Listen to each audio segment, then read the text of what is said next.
তেখেতসকল ৮ ভাই ককাই। নাউন আৰু তাৰ ভাই ককাই মুঠ ৮জন। তেখেতসকলৰ ঘৰৰ নাম হ'ল চেণ্টেন্স আলয়। সমাজৰ মানুহে তেখেতসকলক পাৰ্টছ অৱ স্পীচ বুলি মাতে। এখন ঘৰতে সিহঁত ৮ ভাই থাকে, কিন্তু সিহঁতৰ কাম কাজ একে নহয়। প্ৰথম ভাইৰ নাম হ'ল নাউন।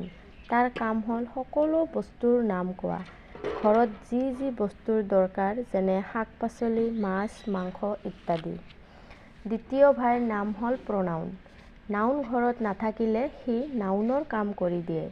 নাউনৰ অনুপস্থিতিত নাউনৰ সকলোখিনি কাম প্ৰনাউনে কৰি দিয়ে। তৃতীয়গৰাকী ভাইৰ নাম হ'ল এডজেক্টিভ। নাউন আৰু প্ৰনাউনৰ পিছে পিছে পৰ্যবেক্ষণ বা নিৰীক্ষণ কৰি থাকে। সিহঁতৰ দোষ গুণ লিখি ৰখাই হ'ল এডজেক্টিভৰ কাম। চতুৰ্থ ভাইৰ নাম হ'ল ভাৰ্ব। তাৰ কাম হ'ল সকলোৰে কাম কৈ দিয়া, যেনে খোৱা লোৱা, টোপনি, গা ধোৱা ইত্যাদি। পঞ্চমগৰাকী ভাইৰ নাম হ'ল এডভাৰ্ব। তাৰ কাম হ'ল তৃতীয় আৰু চতুৰ্থ ভাইক ভাৰ্ব আৰু এডজেক্টিভক পহৰা দিয়া বা সিহঁতক সতৰ্ক কৰি দিয়া, সিহঁতৰ অৱস্থা পৰ্যবেক্ষণ কৰা। ষষ্ঠ ভাইৰ নাম হ'ল প্ৰিপজিশ্যন। ভাই ককাইৰ মাজত সম্পৰ্কৰ বন্ধন অটুট ৰখাই তাৰ কাম। সপ্তম ভাইৰ নাম হ'ল কনজাংশ্যন।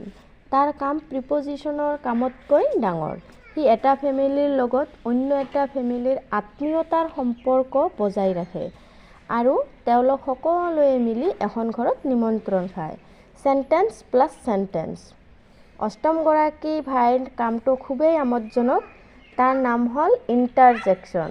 সি সুখ, দুখ, আনন্দ সকলো সময়তে সকলোৰে লগত থাকে। সকলোৰে আৱেগ, অনুভূতি প্ৰকাশ কৰাই তাৰ একমাত্ৰ কাম। গল্পই পাৰ্টছ অৱ স্পীচ অলপ আগবঢ়ালোঁ। থেংক ইউ ফৰ ৱাচিং। Please like, comment, share.